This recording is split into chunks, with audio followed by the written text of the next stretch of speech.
Все. Шановні учасники, вітаємо вас всіх. Тож ми зможемо почати.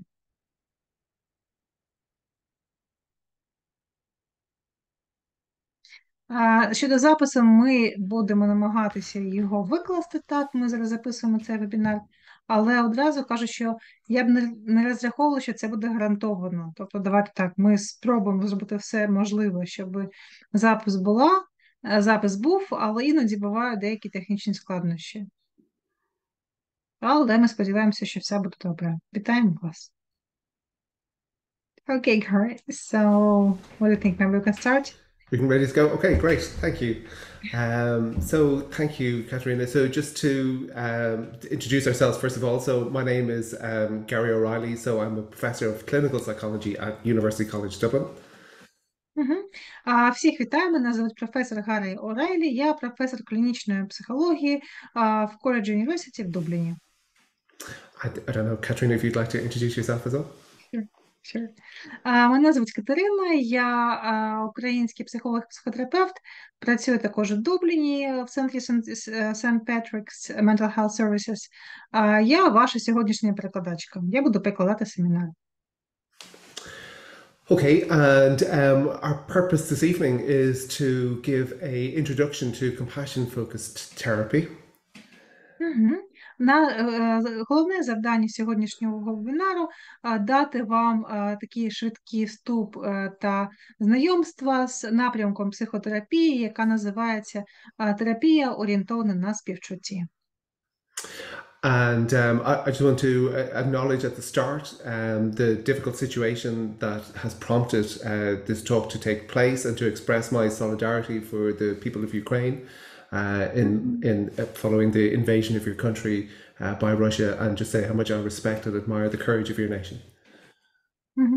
Гаррі каже, що перед всім я хочу висловити вам своє захоплення і повагу до України, а також висловити вам своє співчуття з рахунок того, з чим вам доводиться стикатися внаслідок російської військової агресії в Україну. Я одночас і дуже співчуваю вам, і дуже захоплююсь вашою сміливістю. Okay, so I'm going to start to share some slides that will hopefully help us through the course of the presentation today. Я зараз запускаю слайди, які вам допоможуть трохи орієнтуватися з тим, що відбувається. And to say thank you to Katerina for her excellent translation of these slides. Дякую Катерині за те, що вона приклала ці слайди. You can see those okay now, Katerina, they're on the screen? Yeah, perfect. Yeah, I can see it. Okay, so the purpose of our talk this evening is to introduce a model of therapy known as compassion-focused therapy, which was developed by a clinical psychologist from the UK called Professor Paul Gilbert. Як я вже казав, сьогодні ми вас ознайомимо з напрямком психотерапії, який називається CFT – терапія, орієнтована на співчутті, яка була розроблена професором, клінічним психологом, професором Полом Гілбертом. So the aim of this talk then is to describe the CFT model to you. Тобто перше завдання – це описати саму цю модель, щоб ви її розуміли. And in doing that, I think it's quite a complex model. So I want to spend some time just really giving you some of the detail that's behind it, because I think that will put us in a better place to understand how does this model apply to me. Це доволі складна, така комплексна модель, але я хочу вам дати деякі деталі і розуміння, щоб ви могли почати це застосовувати для себе, розуміти, як це може бути вам корисно для повсякденного життя. And if you feel that this model is a good fit for some of the things that you've experienced, or you'd like to learn a little bit more about it, there are some suggestions towards the end of the talk of places where you can go and follow for more information about it. І якщо ви розумієте, що ця модель вас цікавить, ви хочете більше її вивчати, то в кінці вебінару будуть посилання на ресурси, де ви можете краще ознайомитися з цим напрямком. One of the things that I particularly like about the compassion-focused therapy model is that it's an application of the theory of evolution by natural selection to understand our psychological functioning. Що мені особисто подобається в цьому напрямку, тому що він базується на еволюційному підході, і він краще допомагає розуміти, як ми працюємо, як ми розвивалися в певних умовах. And one of the implications of that for us is that this is a model that applies to every person. And it suggests to us that when we experience psychological difficulty, it's not because there's something wrong with us, but this is simply how our mind has evolved to function. І це наголошує на тому, що ця модель підходить, вибачте, я трохи з іншого почну. Ця модель підходить буквально до кожної людини, вона є універсальна, тобто вона пояснює, в принципі, це те, що стосується кожної людини нашої планети. І що важливо, її теоретична база допомагає нам розуміти, що те, що з нами відбувається, це не наша провина і не те, що ми можемо бути недостатньо добрі для чогось, а це просто певні конфлікти, певний опис того, що відбувається з нами за рахунок того, як ми влаштовані еволюційно, тобто як еволюційний розвиток нашого мозку міг на нас вплинути. So, in applying evolutionary theory to understanding ourselves, CFT suggests that there are three really important functions that all animals share in common. CFT наголошує, що у всіх істот, в тому числі у тварин, в тому числі у савців, і у нас як частина тваринного світу, світу савців, є три функції. Я наголошую, це не три мозки, це окрема модель, яка казала, що у нас є ніби три мозки в одному мозку. Це про функції, що в нас, у нашому мозку і в мозку інших тварин розвинено три ніби різних режими функціонування, які виконують три різні функції. Yeah. Great. Sorry, the connection, I got lost there for a second, Katrina, but it seems to be back. So the three functions that all humans, that all animals share in common, and our biology, including our brains and our psychology, are evolved adaptations to these three functions. І ці три функції, вони є у всіх без виключення живих істот, і всі вони все, що з нами відбувається, це певна адаптація до цих трьох функцій. So the first function is that we are evolved to avoid harm and to stay safe. So part of our biological function, our psychological function, is to detect times in our environment where we're at risk of harm and to respond in a way that's more likely to ensure our survival. Перша функція, яка об'єднує всіх без виключення живих істот, це завдання уникнення шкоди. І це те, що вплинуло в тому числі еволюційно на наш мозок, на нашу біологію, щоб організм мог краще і краще виявляти загрози в навколишньому середовищі і реагувати на ці загрози відповідно так, щоб цієї шкоди можна було уникати. And the second life task that we're evolved for is to acquire the resources that we need in order to live and to reproduce. А друге головне завдання – це надбання ресурсів, які можуть нам знадобитися для того, щоб виживати та розмножуватися. And the third task that we're evolved for is to find opportunities to rest and digest. І третя функція – це знайдення можливості для того, щоб відпочивати та перетравлювати їжу. And in mammals, this function is further evolved to also include looking for opportunities to care for our offspring. А якщо ми візьмемо савців, тварин савців, і нас як частину світу савців, то в нас ще є додаткова функція – це турбота і догляд за потомством. So these are the three life tasks that all organisms face in their environment, and our biology and our psychology are evolved in order to help us to meet them. І ось ці три функції, вони завжди з нами, їх нікуди не подіти. І весь наш психічний апарат і біологічний налаштований на те, щоб виконувати ці три важливі завдання. So we might wonder what kind of mind might humans evolve when we're faced with those three tasks in our evolutionary history of our environment.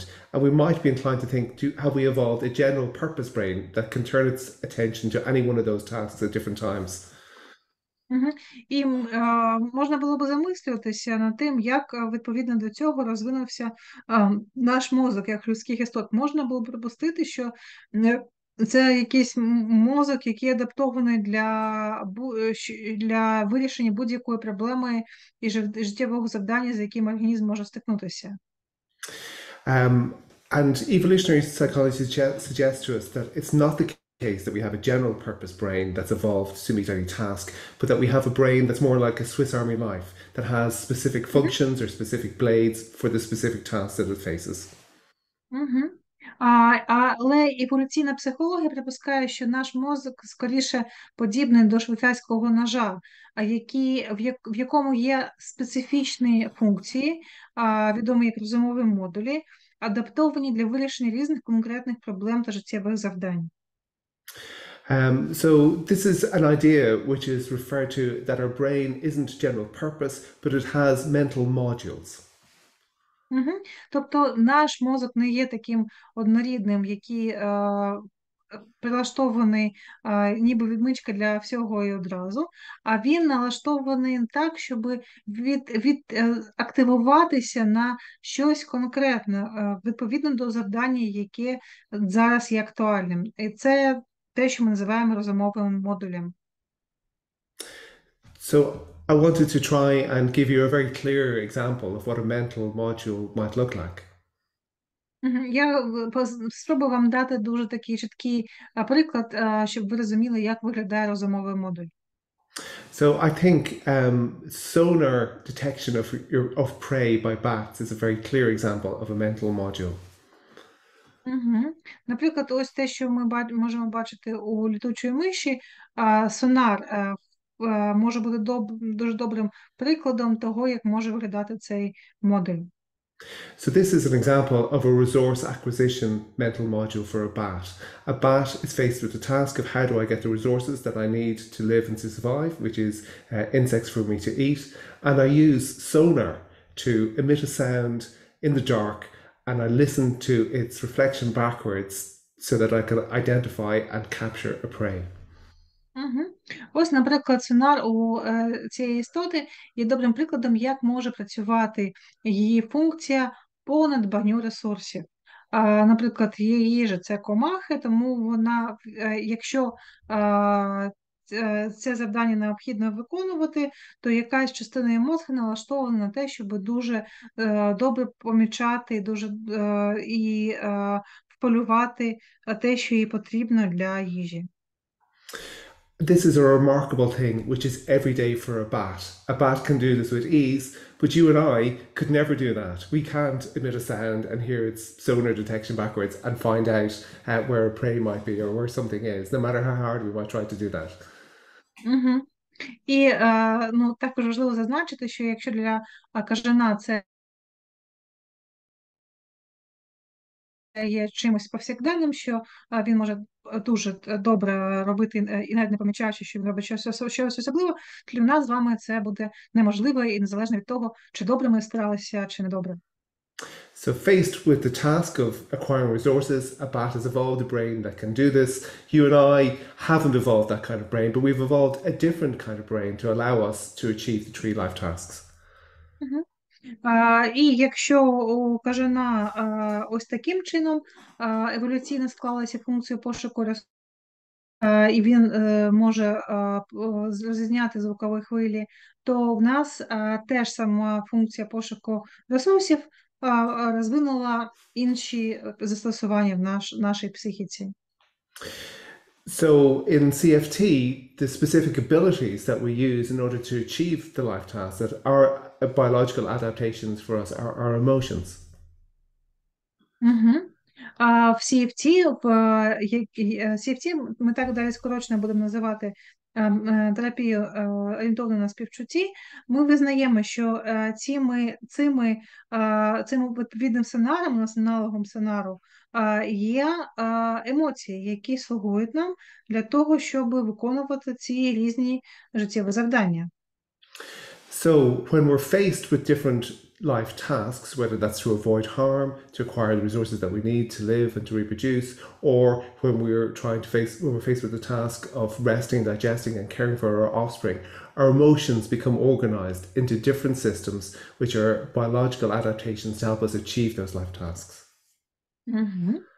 Тому, коли ми стикаємося з необхідністю виконувати функції або по попередженню загроз і уникненню їх, або по набуття ресурсів, або по заспокоєнню нас, в нас вмикаються відповідні емоції, пов'язані з цими життєвими функціями.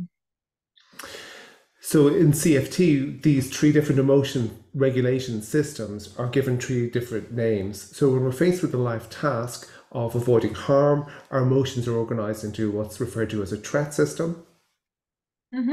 І в CFT ми назвали ці різні функції системою емоційної регуляції.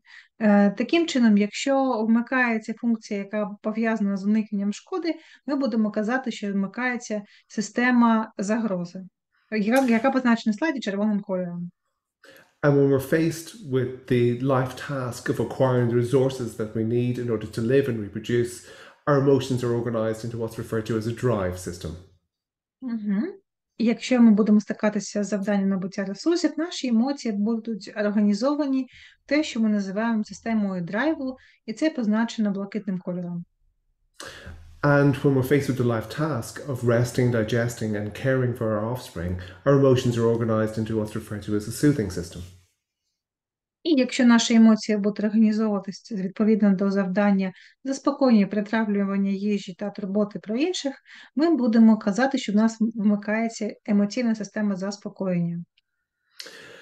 So we have a reality of our lives that we're faced with these three tasks simultaneously. So we're not just faced with one or another, we're faced with all of them all at the same time. So all of these systems are in operation at the same time. Угу. Ну і звичайно ж, що не так не буває, що вірніше рідко буває, що ми знаходимося в середовищі, де була би зараз тільки одна функція необхідна. Нам зазвичай важливі всі три функції, тому ці емоційні системи зазвичай працюють одночасно і увімкнені одночасно. And this explains something of the emotional complexity of our lives, or sometimes why we feel such confusion emotionally, because we're pushed and pulled in different directions at the same time. Угу. І це може також пояснювати, чому іноді наше життя може відчуватися як щось дуже складне. Тому що іноді буває так, що нас ніби розриває, тому що ось ці всі три системи увімкнені, і іноді вони починають конфліктувати між собою, тому що в них у всіх різні функції, і іноді буває так, що наша психіка ніби не може обрати, чому зараз не дати пріоритет, тому що це все ускладнює. So I'd like to describe each of these emotion regulation systems to you in a little bit more detail so you can have a deeper understanding of them. І я би хотів зараз розповісти про кожну з цих систем ще трохи детальніше, щоб ви могли її краще зрозуміти. So when we're faced with the life task of avoiding harm or staying safe, our emotion regulation system operates in a threat system. Отже, давайте повторимо, що коли ми зіткаємося з завданням уникнення шкоди, ми активуємо систему загроз, щоб себе захистити. And the emotions that we feel in this system are really powerful and often overwhelming and quite stressful emotions. Важливо зазначити, що емоції, які пов'язані з цією системою, зазвичай вони дуже виразні, дуже сильні, і вони в нас можуть виснажувати доволі суттєво. So these are emotions like anxiety, anger, aggression, disgust, resignation, or even depression. So very strong, powerful emotional responses to the danger that we're in, that we experience. Угу. І це такі емоції, як тривога, гнів, агресія, відраза, безсилля або депресія, ну, яку можна тут перекласти в контексті подавлення дуже велике, які пов'язані ось з цією наявною ситуацією, і вони можуть мати дуже виразні фізіологічні реакції також. And when we're experiencing these very powerful emotions, we experience them very strongly in our body. І це може бути дуже виразне відчуття в нашому тілі. And there are behaviors which are typical of our threat system once it's operated, once it's started, once it's activated. And these are the behaviors that which are often referred to as fight, flight, freeze, or appease. І з цими емоціями також пов'язана певна поведінка, яку ми знаємо з теорії реакції стресу, як поведінка бій, або біжи, або застигни. So we're powerfully motivated by our emotions to avoid harm or respond to harm in our environment in a way that my response might be to fight in order to make myself secure, or it might be to run away, or it might be to try and lessen the danger by appeasement. Тобто, коли ми стикаємося з якимось загрозою для нас, в нас одразу ж вмикається дуже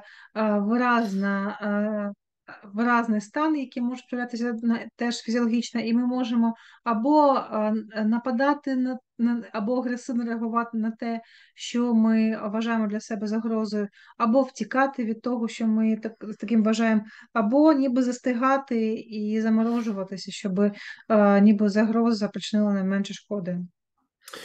Because its function is so fundamental to our survival, our threat system, once it's activated, becomes dominant and takes over. І оскільки це, в принципі, розвивалося протягом всієї нашої еволюції, і тому що це аж настільки пов'язано з головною завданням, в принципі, виживання, тому ця система найбільш домінантна в нашій системі емоційної регуляції. And if we find ourselves in a dangerous situation repeatedly or for a prolonged period of time, the emotions that we feel in our threat system, they can leave us feeling exhausted, very stressed out, and in a great deal of distress. І якщо ми знаходимося під цим впливом цієї системи достатньо довго, відповідно емоції, які з нею пов'язані, вони теж на нас діють дуже довго, то ми можемо врешті приводити до стану виснаження і великої подавленості, тому що ми постійно ніби бомбардуємося ось тим, що пов'язане з цією системою.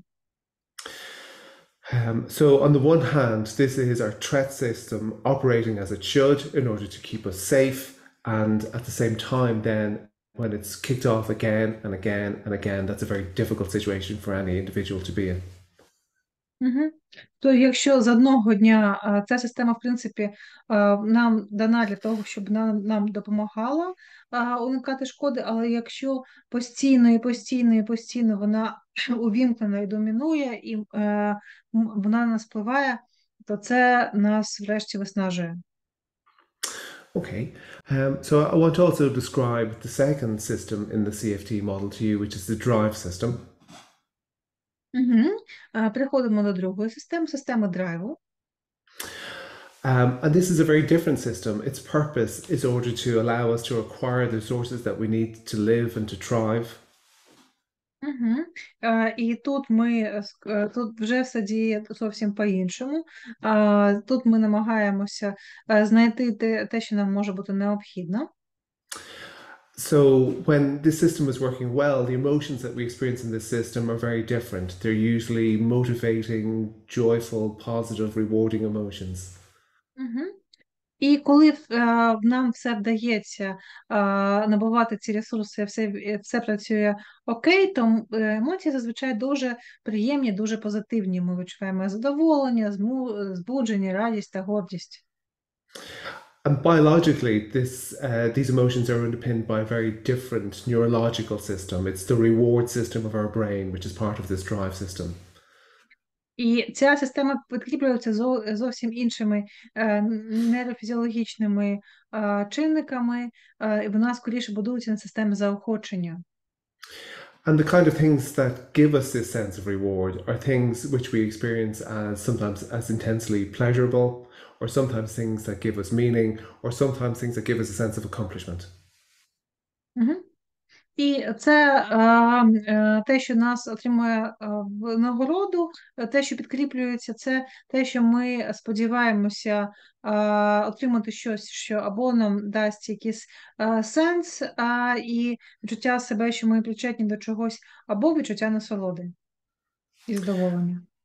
So when the system works well, it's a rewarding system which acquires things that we need in order to make our life better.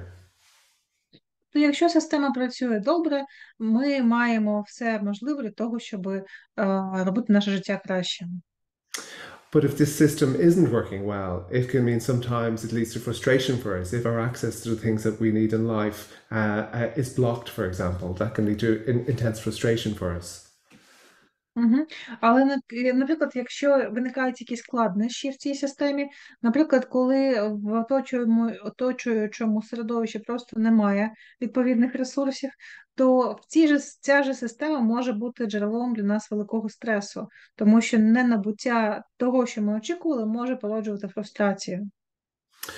Or sometimes if we're working hard to acquire a resource, but we don't accomplish that and we don't experience the reward, if we're blocked from the reward, we lose our drive. So we might become depressed as we've lost the reward for our behavior and the pleasure of what we're doing. Угу.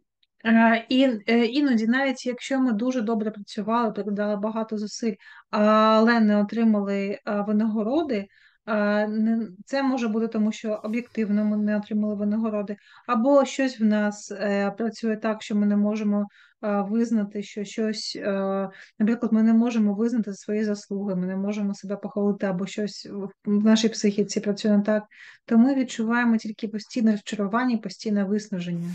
Але це теж відбувається в цій системі драйву. So the third system in the CFT model is called the soothing system.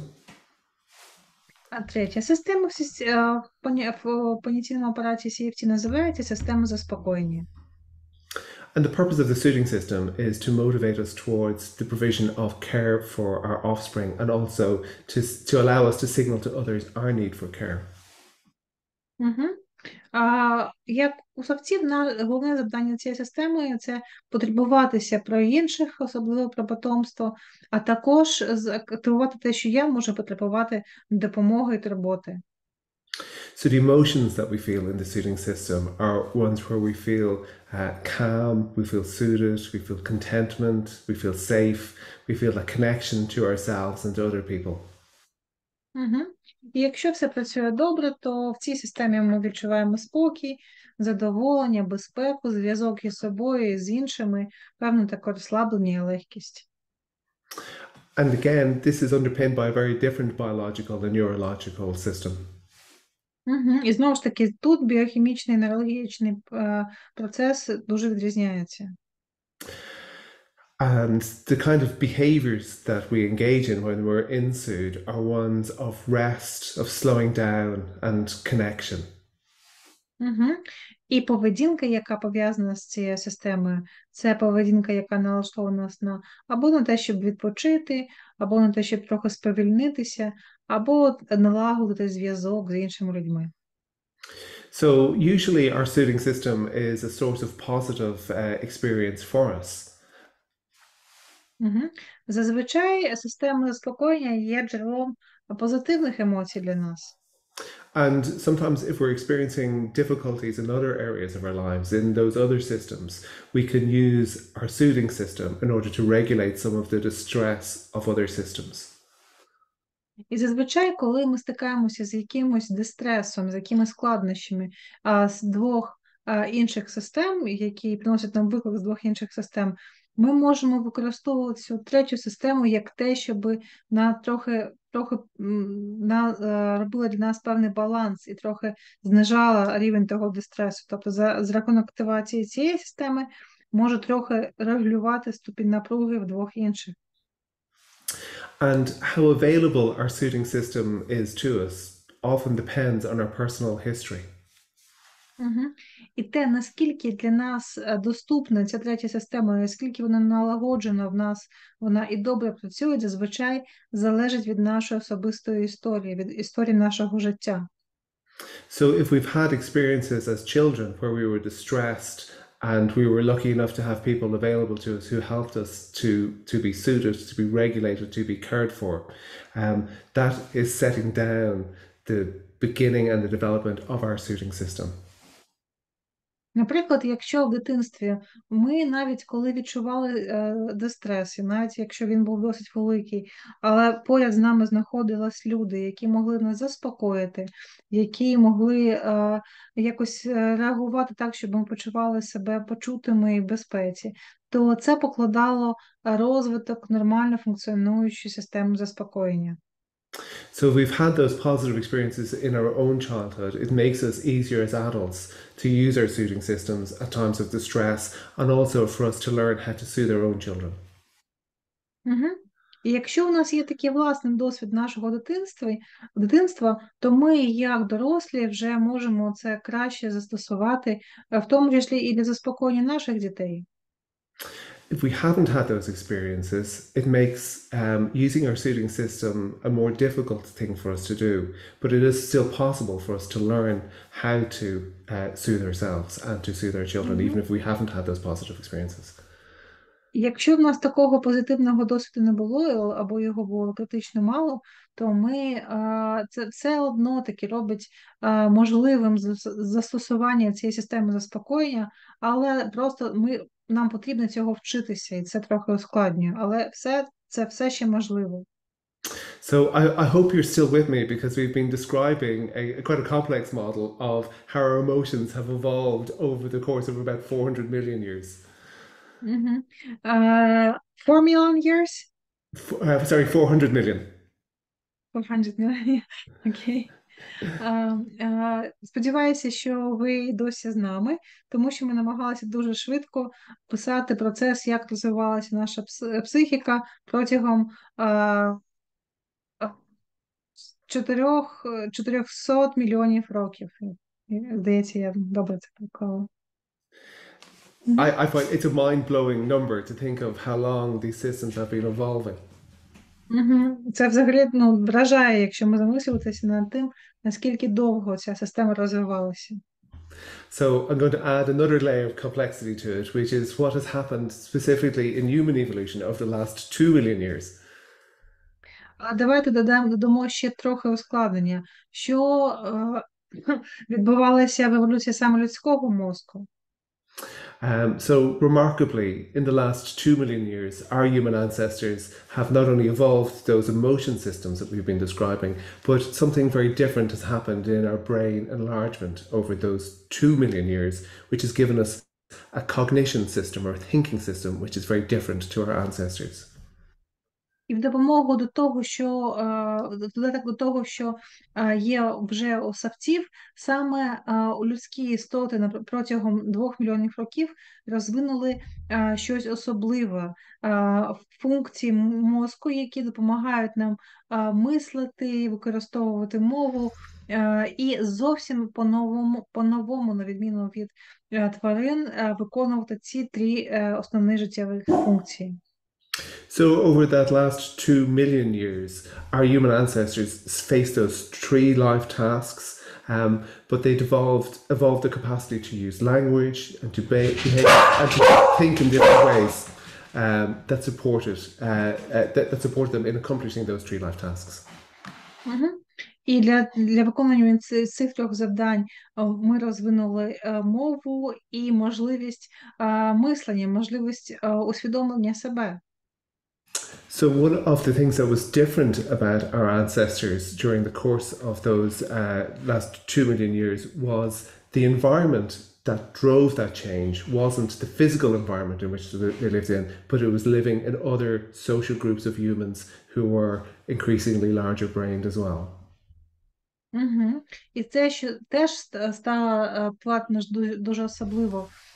що ми не просто розвивалися, як інші тварини, в фізичному середовищі природи, а флори і фауни, а те, що ми розвивалися саме в соціальному середовищі, тобто в середовищі таких ж самих людей, які також, як і ми, можуть використовувати мову, усвідомлювати себе, усвідомлювати інших.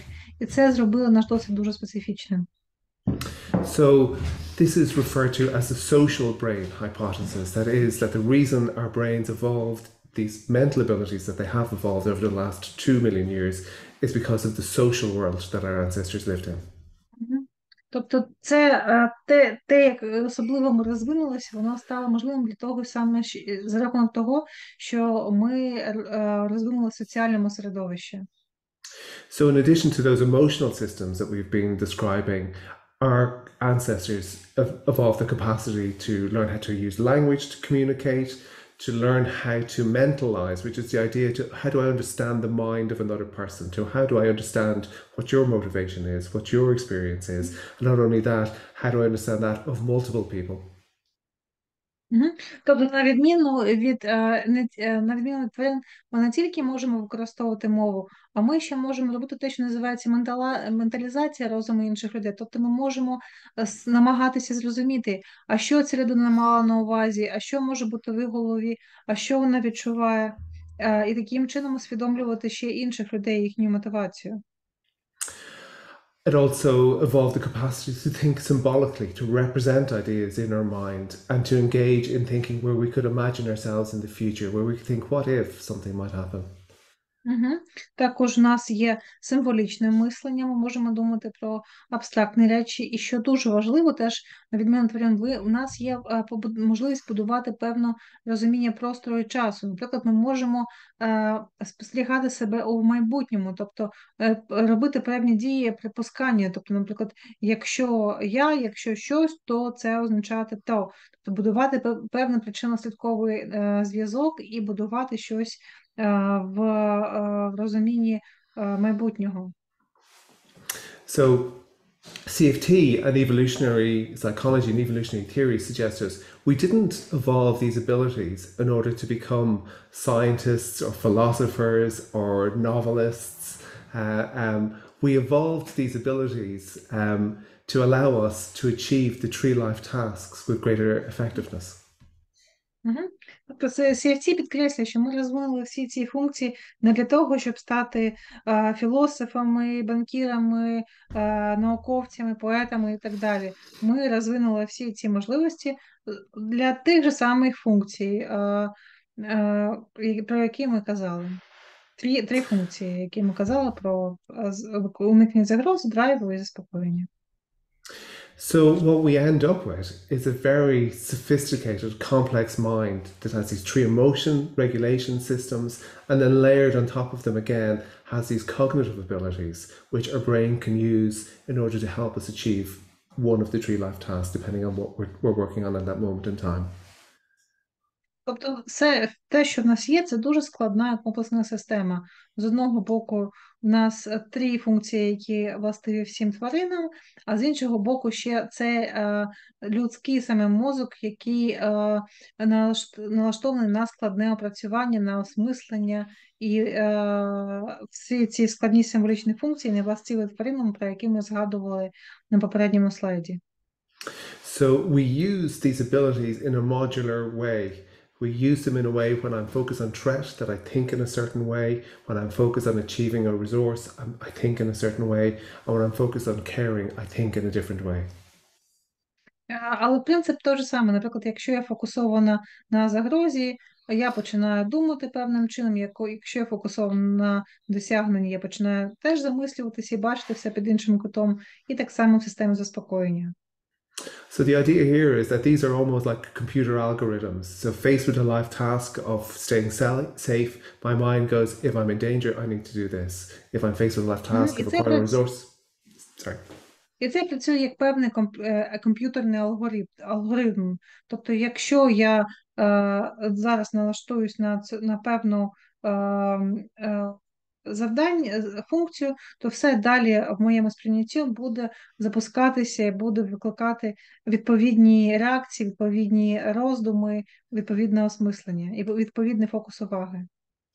So again, I just want to describe what this looks like in real terms, what that social mentality of a threat system looks like.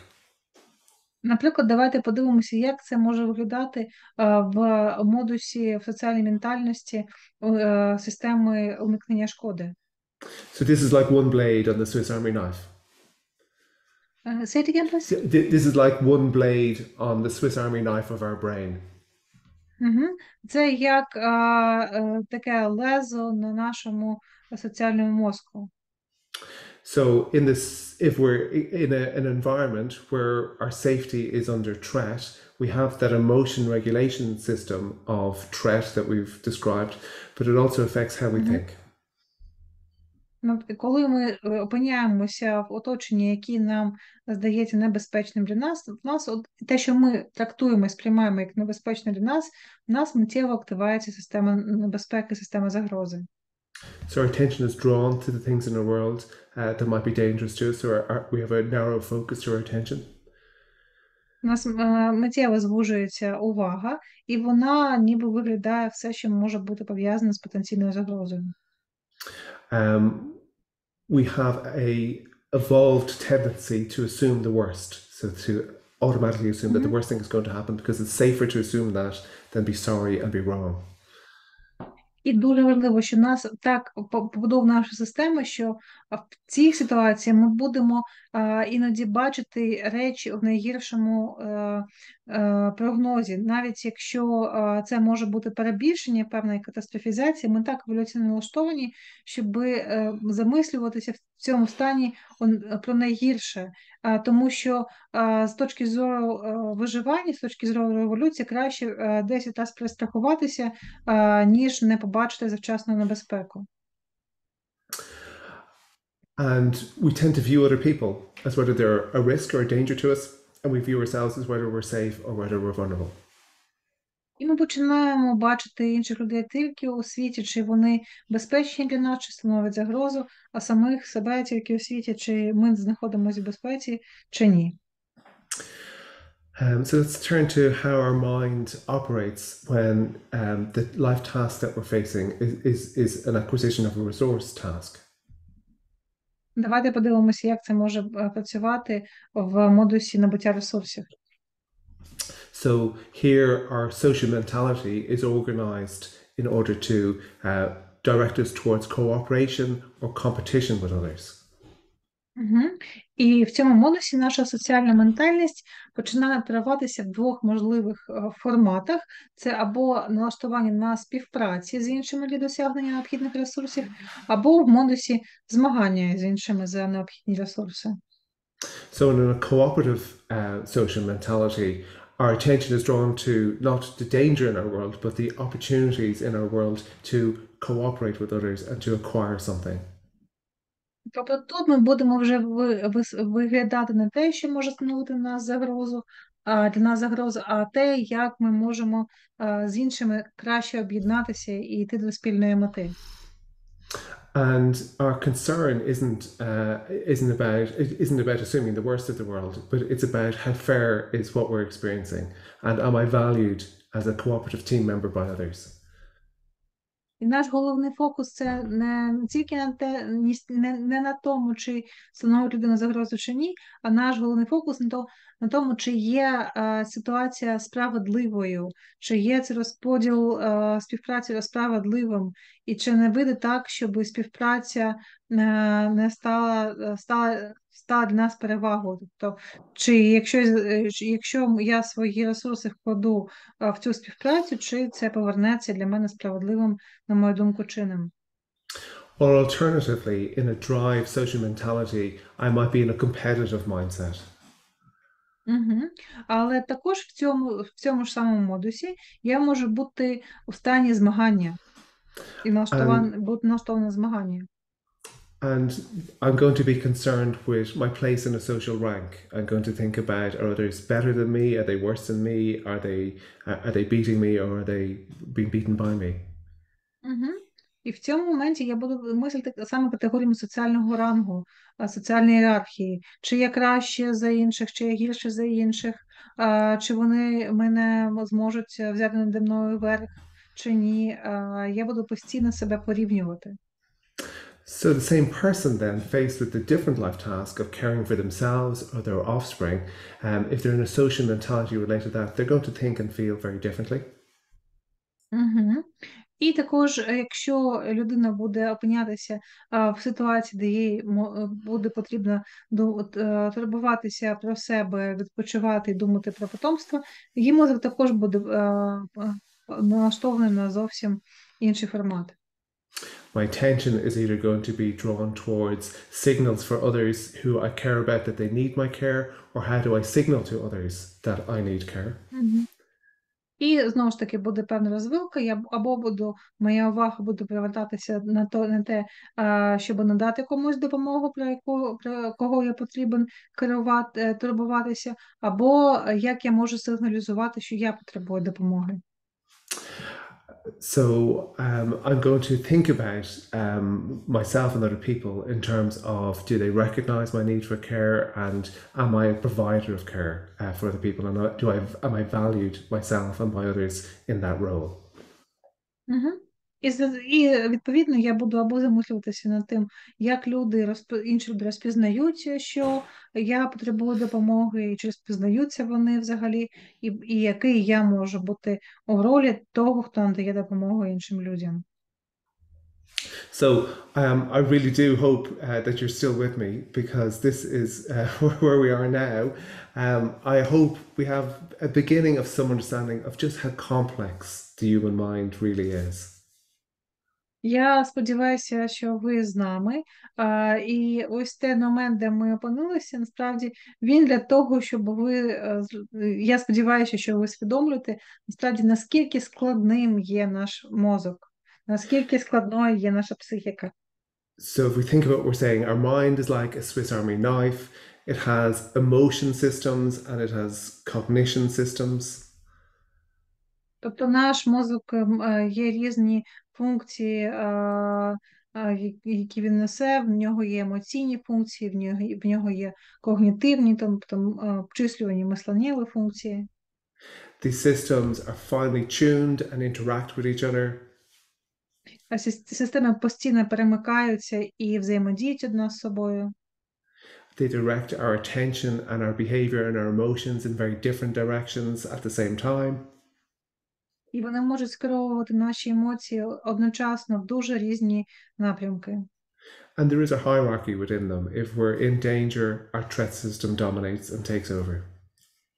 Але є певна ієрархія в них, тому що якщо ми оцінюємо, що ми знаходимося в системі загроз, у нас моментально вмикається ця червона система загроз, і вона бере повністю все в своє правління, і всі інші відходять на другий план. So one of the ways that we can apply this idea is to understand what it is that we're experiencing in any different moment in time in our lives. І це повинно дати розуміння, що взагалі з нами відбувається в складні моменти життя. So sometimes our systems might look like this. We're in a situation with a lot of danger, our threat system takes over, and our two other systems take a backseat. В деякі моменти нашого життя наша система емоційної регуляції може виглядати ось таким чином.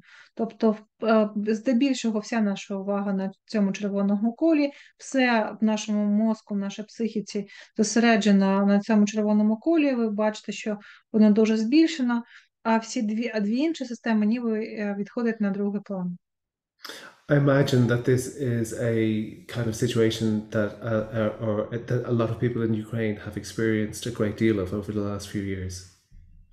І, на жаль, ми можемо визнати, що, скоріш за все, це те, що багато людей в Україні, поза її межами українці, зараз те, що з нами всіма відбувається. With all of the emotions and stress that's associated with our stress system being activated for such a prolonged period of time. І що ще складніше, це те, що це відбувається протягом такого тривалого часу. Or perhaps it's something like this, with both our threat and our drive system activated, that at the one time we're responding to the danger that we're in, but we're also trying to acquire the resources that we need in order for ourselves to continue to survive. Або, можливо, це може виглядати таким чином. Тобто в нас досить активна система загрози, а в той же час нам потрібно добувати якомога більше ресурсів для того, щоб будувати нове життя. Тому ось і друга, і перша система, вони є досить виразними. So I wanted to take a moment maybe and think of how would you draw your three systems currently? Would you, in terms of their relative size to each other, would you think your threat or your drive or your soothe system are of equal size, or are they different sizes? And if so, how would you pick them? Я хочу, щоб ви спробували приділити собі трохи часу і замислитися, і може намалювати зараз, якщо у вас є під рукою аркуш бумаги, чим малювати, щоб ви намалювали, як, на ваш погляд, саме зараз виглядає ваша емоційна система, наскільки велика є система загрози, наскільки все ваше психіці зараз концентровано на цьому завданні, що з увагою щодо досягнення, і що взагалі з системою заспокоєння, яка вона є. І оцініть їх розмір відносно один до одного. Чого зараз у вас більше, чого менше. So whatever version of this you think best represents your systems at the moment, one of the key ideas in CFT is that to remember, to remind ourselves that this is what our minds were evolved to do. І ключова ідея в CFT в тому, що це те, що зараз відбувається, це не ваша провина, не ваш вибір, не ваша сила волі, таке інше. Це те, що ми еволюційно розвинули. Тобто це і те, як розвинувся наш мозок. So understanding this for some people then can be helpful because it reminds us that it's not our fault that our brains respond in this way. This is biologically what we were adapted to do. Тобто, знову ж таки, повторюйте, що це не те, що ми в чомусь винні. Це те, як ми адаптовані до навколишнього середовища. So a realistic comparison is to thinking about what's the function of our lungs. Mouse. Lungs. Окей, lungs. І такий реалістичний приклад того, як це виглядає, ми можемо замислитись над тим, яка є функція наших легенів. So the function of our lungs is to breathe air, and our lungs will always do that no matter what type of environment that we're in. Наприклад, наші легені постійно дихають, незалежно від того, яке оточуюче середовище навколо них. So if we find ourselves in a place where the air is good, our lungs will breathe that in. But we find ourselves in a place where the air is polluted, our lungs won't stop trying to breathe. They'll continue to try and breathe. Тобто, якщо ми знаходимося в середовищі з чистим, приємним повітрям, наші легені будуть дихати, але також, якщо ми будемо знаходити середовище, де повітря дуже погане, наші легені все одно будуть продовжувати дихати. If we find ourselves in an environment, if we're underwater and there's no air, our lungs will continue to try and breathe. І навіть якщо ми опинимося, не дай Боже, якимось чином під водою, де в нас не буде можливості дихати взагалі, наші легені все одно будуть намагатися дихати. So the same is true for our brains, no matter what environment we find ourselves in. Our brains will always try and keep us safe. Our brains will always try and acquire the resources that we need. Our brains will always look for opportunities to signal our need for care or to care for others. And how that finds expression in the environment. І незважаючи на те, в якому середовищі ми б не опинялися, наша психіка завжди буде намагатися зробити все, що можливо, щоб уникали загрози, набували важливих нам корисних ресурсів і відпочивали і заспокоювалися. So our minds responding in the way that we're mind is the natural biological thing for our minds to do. Тобто це природні біологічні речі. And another idea in CFT is that we can use our knowledge of our three systems in order to manage some of the distress that we might feel. Але давайте перейдемо зараз до хороших новин, до того, що ж нам з цим всім далі робити. Хороша новина в тому, що враховуючи те, як влаштований саме наш людський мозок, ми можемо впливати на те, як будуть активізуватися чи вимикатися, або всилюватися, або зменшуватися ці системи емоційної регуляції. So we can use our soothing system in order to regulate ourselves and to soothe ourselves and manage some of the distress that we might experience in our other systems. І ми можемо активувати саме нашим наміром систему заспокоєння, щоб трохи прибирати стресу від інших систем, і таким чином, щоб вони приходили в баланс. Тому що здоров'я психічне полягає саме в ідеалі, в балансі всіх трьох систем.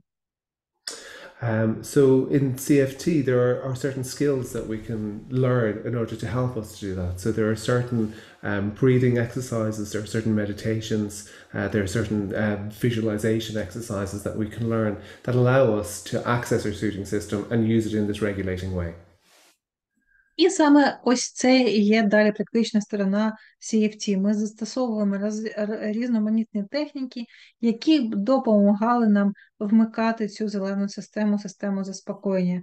Це можуть бути певні вправи на дихання, це можуть бути певні медитації, практики концентрації уваги, це можуть бути певні застосування нашої уяви.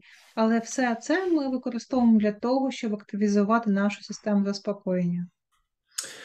And one of the ideas that I've been describing to you is that we think differently depending on what system we're in. And in addition to regulating ourselves emotionally in our soothing system, we can access the social mentality of compassion when we activate that system. І як я вже згадував, для того, щоб ми могли, що ми думаємо дуже по-різному, в залежності від того, яка система зараз активована найбільше. І ключ в тому, що саме співчуття може бути тією відмичкою і тим, що може допомагати нам і активізувати систему заспокоєння, і впливати на дві інші. So compassion is a word that brings up a lot of different meanings for people. So it's defined in a very precise way in CFT. Взагалі, слово співчуття, воно може іноді трактуватися дуже по-різному, як і слово кохання, так, ми можемо вкладати дуже різні речі в це поняття, але у нашому напрямку терапії, у CFT, у слова співчуття є дуже чітке визначення. So it's not, compassion isn't an indulgent thing, it's not a weak thing, it's actually a very strong and difficult thing to do. Угу. Тобто співчуття в нашому контексті не має нічого спільного з жалістю, з чимось високомірним, щось, що робило б нас слабким. Це насправді дуже сильна позиція. So Paul Gilbert defines it as sensitivity to suffering of ourselves and other people with a commitment to try and relieve it or prevent it. І професор Гібболд визнає, що це поняття, яке складається з двох важливих частин. Перше – це чутливість до страждання себе або інших людей та інших людей. І друге – це готовність того, щоб намагатися полегшити ці страждання і запобігти їм. So in order to do that, to be genuinely sensitive to our own suffering and the suffering of other people and to be able to do something about it, that requires certain qualities and characteristics from us. Угу. Для того, щоб ми могли виконувати цю першу частину, тобто проявляти чутливість до страждання себе та інших, у нас можуть бути певні характеристики нас самих. So it requires us to have a sensitivity towards the emotions that we're experiencing and that other people are experiencing. And if you remember, these are going to be very difficult, painful emotions. Перше, в нас повинна бути чутливість, можливість розрізняти, розуміти свої емоції та емоції інших людей, певна емпатична здатність, і пам'ятати, що це можуть бути досить сильні та складні емоції. And it's easier sometimes to face away from difficult or painful emotions. So one of the qualities of compassion is the courage to face those things which cause us distress and pain. Угу. Іноді здається, що краще відсторонитися від своїх або чужих страждань, відгородитися від них і взагалі вимкнути. Тому невід'ємною ознакою співчуття є мужність, тобто сміливість повернутися обличчям до страждань And as we і attempt взагалі до to почуттів. and as we attempt to do something to alleviate the distress in ourselves and other people, it's something that's going to require maybe skill or practice or dedication or patience on our part. It's unlikely to be something that we're going to come up with an easy, quick fix for. Ну і для того, щоб ми могли це могти, звичайно, що для нас важлива буде відданість і терпіння, щоб ми могли не просто бути чутливими до цього, а ще могли це витримувати. І тільки мужність нам допоможе, нам ще важливо певне терпіння на цьому шляху. And another quality of compassion is that a compassionate response is usually one that has some wisdom and some non-judgment to it. So it's not a harsh, judgmental view of ourselves or other people. It is a wise, considered approach to the difficult things that life brings us. Угу. І, звичайно, що для того, щоб, знову ж таки, все це могло відбуватися, нам також може знадобитися певна мудрість і важливість не осуджувати інших їх стражданні. So in CFT, part of the practice becomes not just being able to use my biology, my breathing, and these compassionate exercises to regulate myself, but also to allow me to access a frame of mind that will allow me to approach my distress that has those qualities of compassion. Угу. Тобто головний акцент не тільки на тому, щоб ми могли себе заспокоїти за рахунок виконання певних вправ, але те, щоб ми увімкнули такий стан нашої психіки, який стане для нас можливим увімкнути саме співчуття в тому сенсі, про який ми говорили. So it's quite a difficult journey for us in using CFT to manage some of the things that life, the painful things that life brings to us.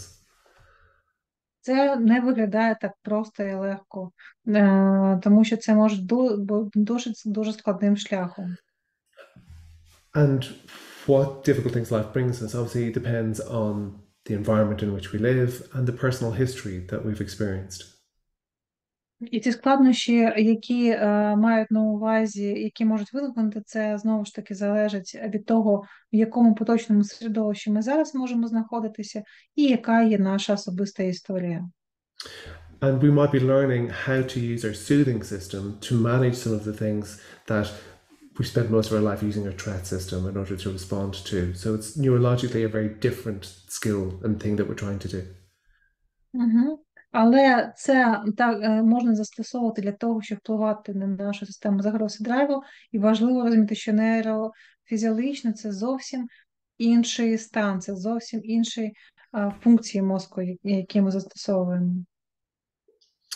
So I hope that in describing the model to you, it's given some direction maybe to think about how our mind functions and how we can deliberately use our understanding of those different functions of our own mind to approach some of the difficult things that we experience in life from a different system, which leads us to different kind of solutions, which are intended to manage the distress that life inevitably brings. Mm-hmm.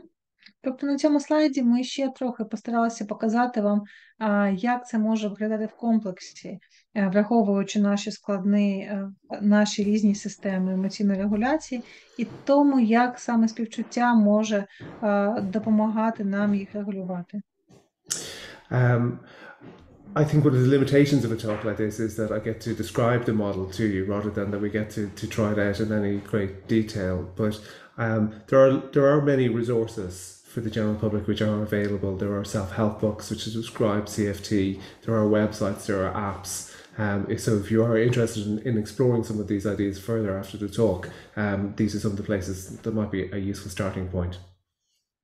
Я сьогодні розповів вам про ключові теоретичні засади цієї моделі.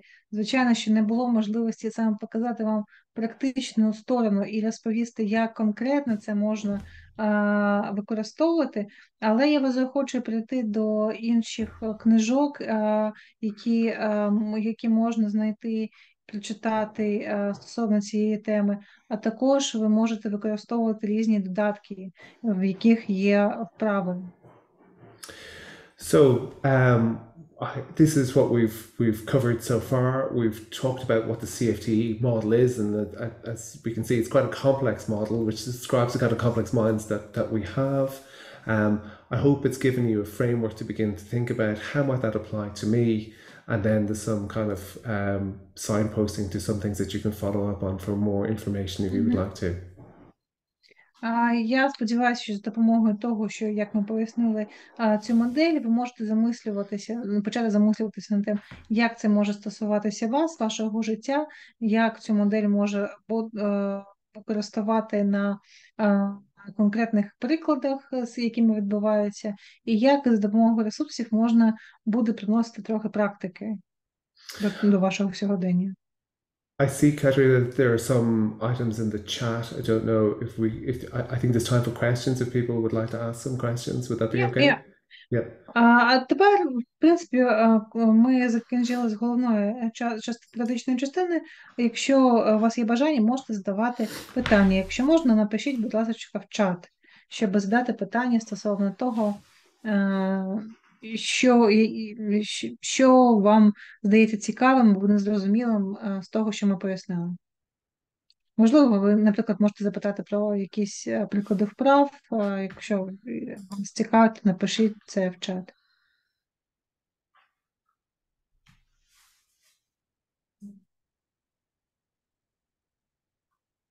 People are going to have some time for that. Окей, дякую за інформацію.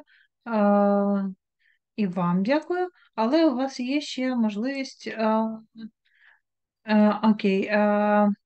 First question. Thank you for presentation. Does CFT has anything in common with CBT?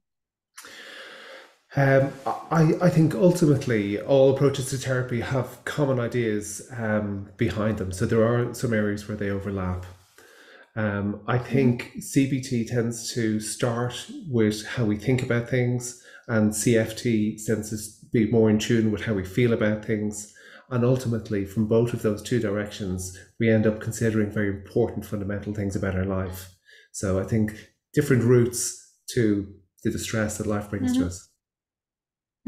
Питання було в тому, чи якось CFT поєднується з когнітивно-поведінковою терапією КБТ, і професор відповідає, що, звичайно ж, всі напрямки, вони поєднані між собою, мають багато спільного і спільне коріння, але якщо ми будемо говорити, що CBT скоріше фокусується на те, як ми думаємо, то CFT скоріше концентрується на тему, як ми себе почуваємо. And we have like now questions about, can you give us an example of how these CFT exercises can look like? How these tools can look like in CFT? What they look like, yeah. I think they start with breathing exercises. So they start really with finding a posture that's kind of grounded. You notice what's the current rhythm of my breathing, and you deliberately breathe for longer. So you slow yourself down biologically through your breathing. Is how they tend to start. It's called soothing rhythm breathing. It's a kind of foundation skill. Ось було питання, наприклад, які можуть бути приклади цих вправ в CFT. І професор каже, що з елементарного можна починати це з дихальних вправ. Тобто ми просто навмисно починаємо більше концентруватися на нашому диханні, сповільнюємо дихання, і це вже, або рахуємо його, це вже саме по собі може запускати наш біологічний процес заспокоєння. And Katrina, once we learn to do that, to slow ourselves down biologically through breathing, then there are other things which are added. We try and access a positive emotion. and to connect to that positive emotional feeling, because that has a soothing kind of grounding experience for us. І далі, коли ми вже опанували цю навичку сповільнення дихання, ми починаємо робити щось, що могло б викликати в нас певні позитивні емоції, тому що нам потрібно якось з ними законектитися, щоб мати доступ до цієї системи заспокоєння. And then over time, we add some imagery to that. So we might add an image of a compassionate, soothing place, so we can imagine ourselves there. And there are other exercises where we imagine a compassionate figure and what it's like to be related to by that compassionate figure. And then ultimately, we develop an image of ourselves as a compassionate person. І пам'ятаєте, що ми казали, що ми, на відміну від тварин, будували ці функції мозку, які дозволяють нам мати уяву і символічне мислення. І саме це ми використовуємо в CFT. Наприклад, ми далі розвиваємо наші вправи на уяву. Наприклад, ми починаємо в якості вправ працювати над тим, щоб уявляти якусь співчутливу людину або співчутливу істоту, яка відчуває до нас теплі відчуття, або це може бути образ нас самих, який відчуває щось стосовно нас, нашої ситуації, нашої маленької дитини і так далі. І там є дуже багато різних прав, що це може бути за образи.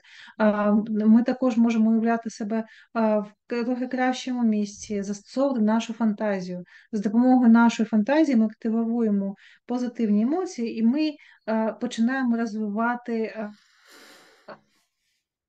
тренувати певний досвід співчуття в тих символічних образах, які нам близькі. So those two things, Katerina, give us those access to those different parts of that soothing system. One is a biological slowing down and regulating of ourselves, and the other is a psychological space that we're entering into that allows us to think differently about the stress that we're experiencing. Тобто ми застосовуємо два механізми. Перший – це біологічний механізм, який в нас є, і наше дихання, а друге – це наша уява. So we have like one very good question concerning this. Я зараз читаю його українською.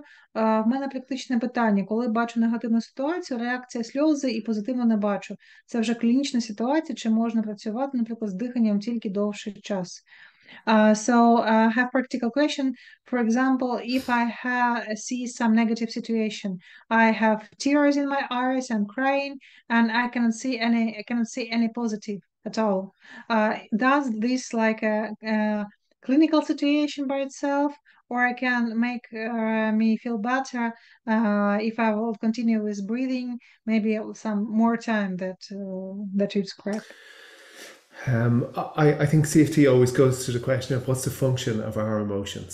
So, you know, what system, so it would ask the question, what that emotional response that I'm having, what system am I in when I'm experiencing that emotion?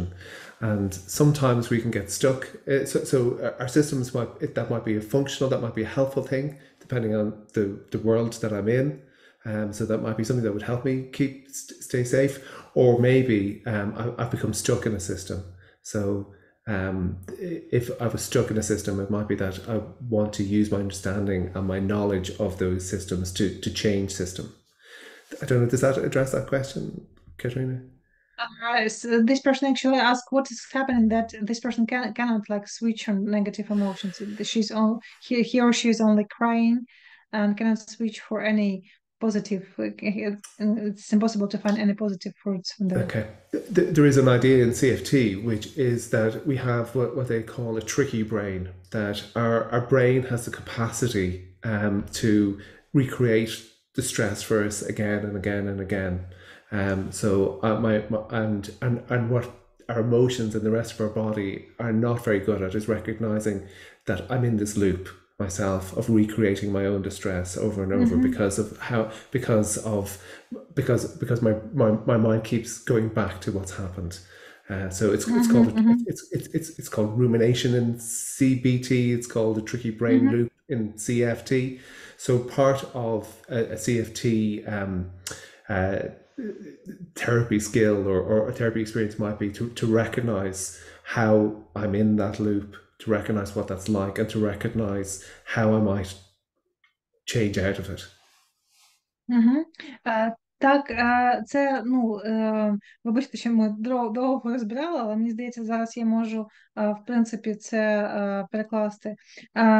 Так, і відбувається, тому що наш, як ми казали, мозок дуже складним є. І дуже часто він попадає в так звані мертві такі петлі, в порочне коло. Те, як наше мислення починає працювати так, що ми ніби застрягаємо на одному і тому ж місці і постійно його підкріплюємо, і наша увага дуже звужується. І тут ми якраз можемо зробити відсилку до когнітивно-поведінкової терапії, яка якраз працює з тим, як це відбувається. Якщо в когнітивно-поведінковій терапії ми це будемо називати порочним колом, то в терапії орієнтована на співчутті ми будемо називати це петлі, такі мертві петлі. Що тут можна порадити? Ну, скоріше тут за допомогою терапії краще розбиратися в тому, або хоча б теорії, якщо ви можете мати можливість почитати, наприклад, книжки по когнітивної поведінкової терапії, розібратися, як саме мислення може вас знову і знову привертати вашу увагу до певного звуженої теми. Що таке румінація? Тут румінація – це такі нав'язливі думки, які знову і знову відбуваються. І ключ в тому, щоб навчитися спостерігати за те, як ваші думки влаштовані, і навчитися розуміти, яким чином цю петлю можна перервати, як з нею можна виходити. Але це скоріше таке питання, наприклад, як в терапії з цим працювати. A really important idea in CFT, Katerina, is that when there isn't something wrong with us for being trapped in the loop. That's the kind of mindset we have that capacity to think about something, to recreate it in a painful way and experience the emotion of it again. Але те, що додає Гаррі, тому що всі ми завжди наголошуємо, що те, як ми можемо навіть попадати це в петлі, в ці кола мисленнєві, про які ми згадували, це не наша провина, це те, як влаштований наш мозок.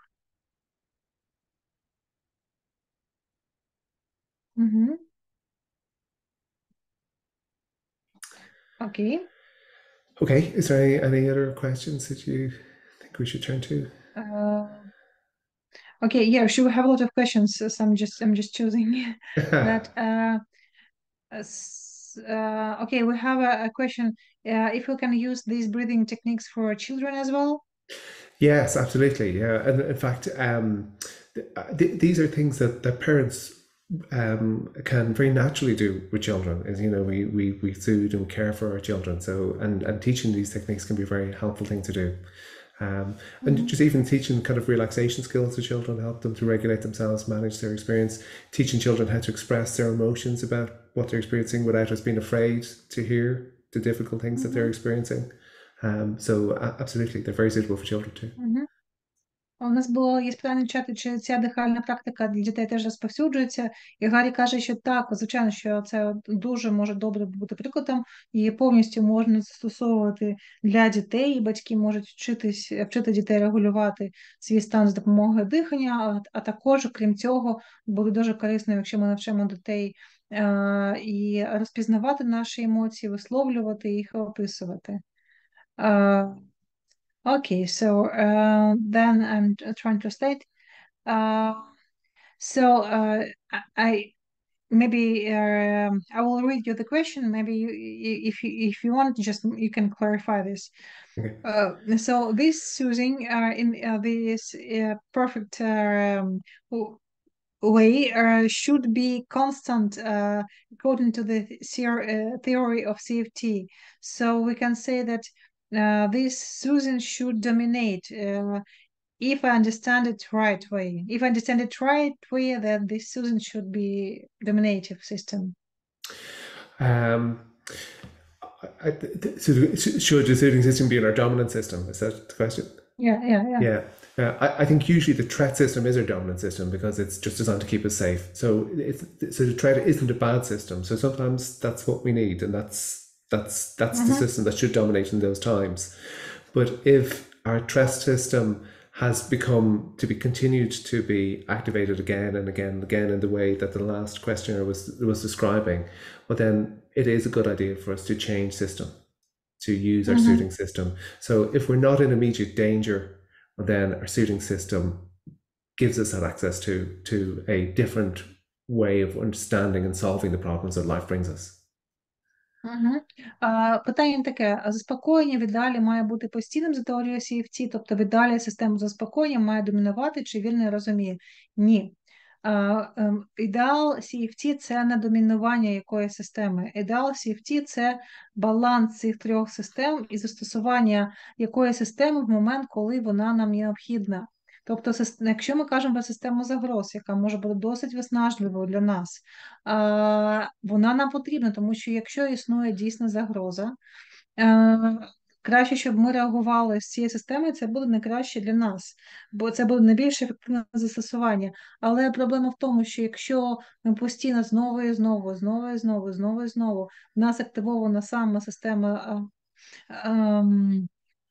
загрози, або також драйву, тому що система драйву теж може бути дуже виснажлива. Так, ми ж не можемо постійно відчувати, наприклад, конкуренцію, досягати чогось, досягати. Це теж може нас виснажувати. Ось коли ми помічаємо, що з допомогою цих трьох кол в нас якась система занадто збільшення, тому ми йдемо і навмисно активуємо ту систему, якої нам не вистачає. Я зараз, вибачте, я зараз від себе додам, це не Галя каже, але я від себе дам, тому що система, але просто я вже багато років перекладаю ці семінари по CFT, система заспокоєння теж може бути іноді нам нести не дуже користь, якщо ми її застосовуємо як уникання. Наприклад, якщо ми постійно хочемо себе заспокоїти, наприклад, ми тільки їмо, тільки спимо, і тільки концентруємося на цьому, і наша система досягнень паралізована.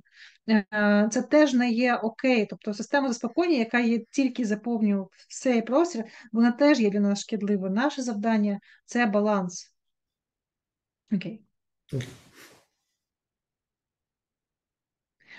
Sorry, Gary, I just said for myself, I just add more for myself that this soothing system is not like the main purpose is to be in balance, because soothing system can be disruptive as well. If we have only soothing system, it can be disruptive by itself as well. Absolutely, yeah. So it's what we face all those tree life tasks all the time. So we need all three systems. Yeah. Okay.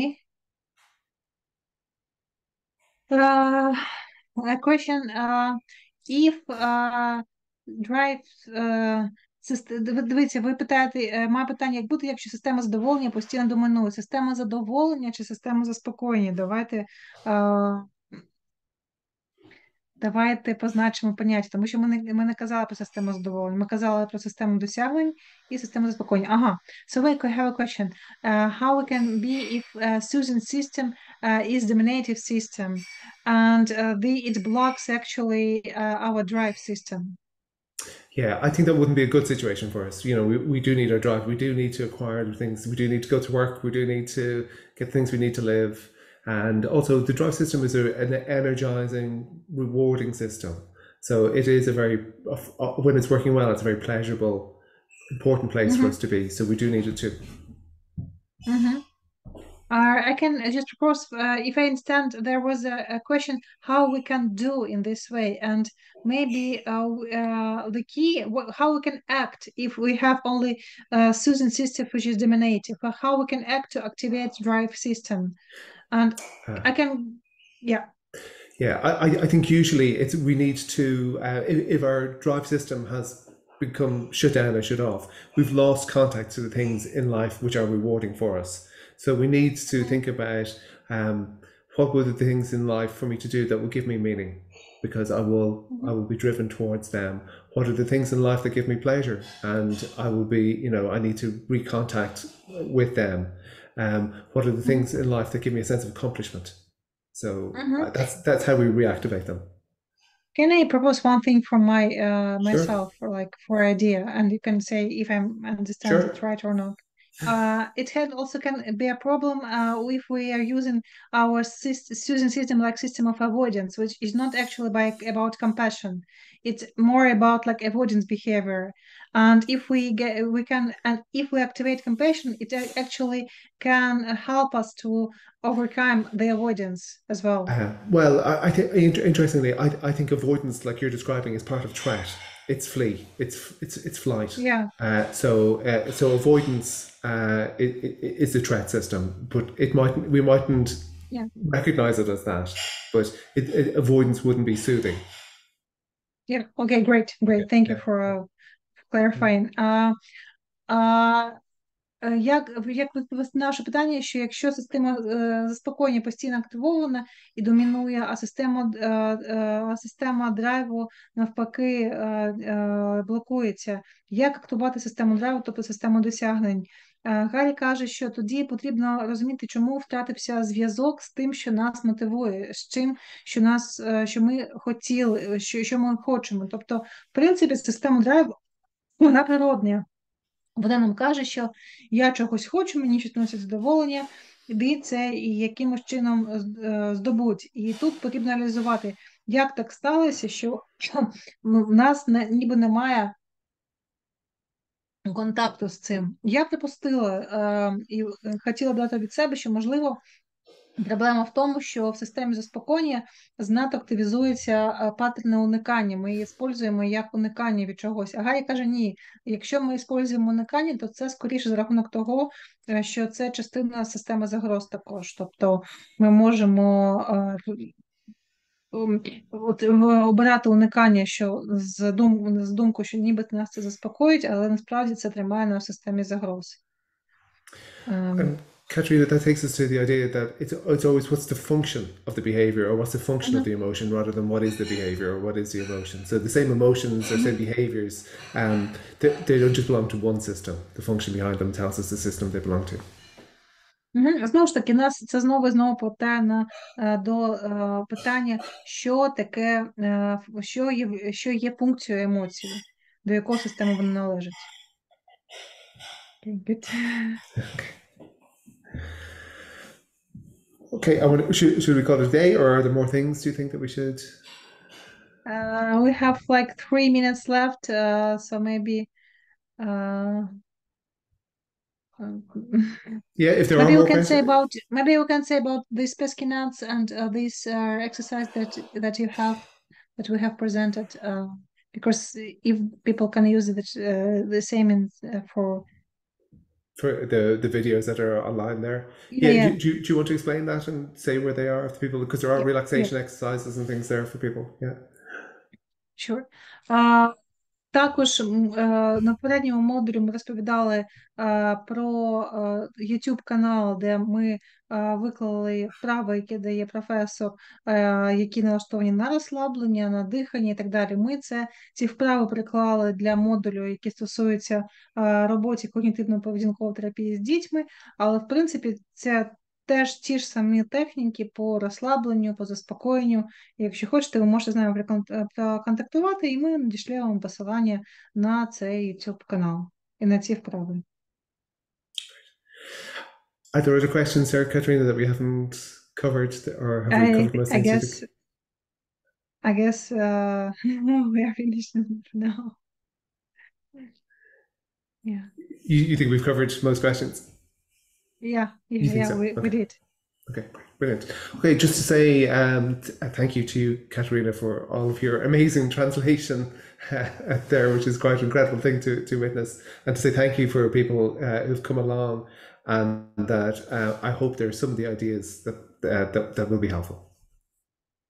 Дякую вам дуже, що ви були з нами. Сподіваємося, що всі ці ідеї будуть для вас корисними. Всі, хто пише контакти, будь ласка, пишіть ваші імейли. Будь ласка, якщо можна, напишіть на той імейл, якому ви реєструвалися, або на мій імейл, тому що в мене ця історія не збережеться в чаті.